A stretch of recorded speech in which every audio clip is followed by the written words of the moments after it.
Hi, I'm Rachel. Welcome to video number 3, Easy Meal Prep with the Instapot. So we're gonna do a basic spaghetti squash today. This is a great vegetable to meal prep because it's really versatile, right? Once you have it already cooked and in the fridge, you can then just do a quick saute with garlic and olive oil or butter as a side dish. You can throw on some marinara sauce and some meatballs or meat sauce and make a nice spaghetti and meatballs. You can stir fry it with steak or chicken, a lot of different options once this is cooked.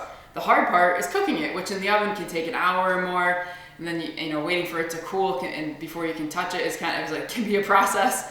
So today we're gonna do it nice and easy with the Instapot. So I have about a 3-pound squash here. I've already cut it in half and taken the seeds out of it, as you can see.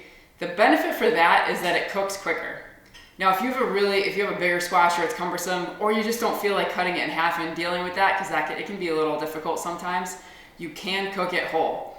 If you cook it whole, right, let's pretend it's back together. You're just gonna stab it with a fork, make some nice holes in there, and you're gonna place the whole squash into your Instapot on top of this nice rack here. So here we have our steaming rack that we're gonna slide right in.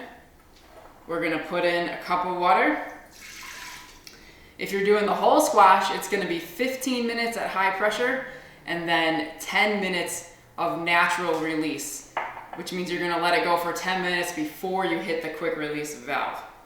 For a squash that's already been cut in half and you've de-seeded it, you can put your halves inside your Instapot.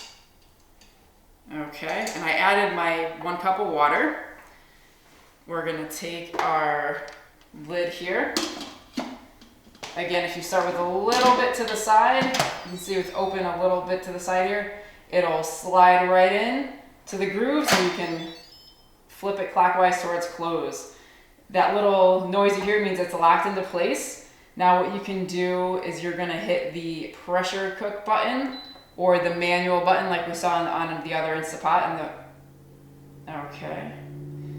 So what we're gonna do, we're gonna go to 7 minutes, right? 7 minutes, since the squash has already been halved, cut in half and taken the seeds. It's gonna come to pressure and then it's gonna count down that 7 minutes. When it hits that 7 minutes, we're gonna quick release it. We don't need to let it naturally release and keep cooking. We're gonna be able to just do a nice quick release at 7 minutes. So this is a really quick way to get spaghetti squash for that evening if you need it, instead of meal prepping ahead also. So when you close it, it does lock into place, like into the grooves, but it doesn't fully lock. I can still move this right now.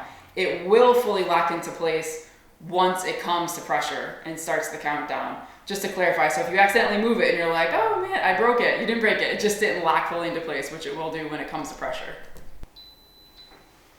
Okay, that noise means we have fully cooked our spaghetti squash. So we're gonna quick release, right? So we're gonna hit this button, keeping my hand away from that steam release valve, and we're gonna let it all release.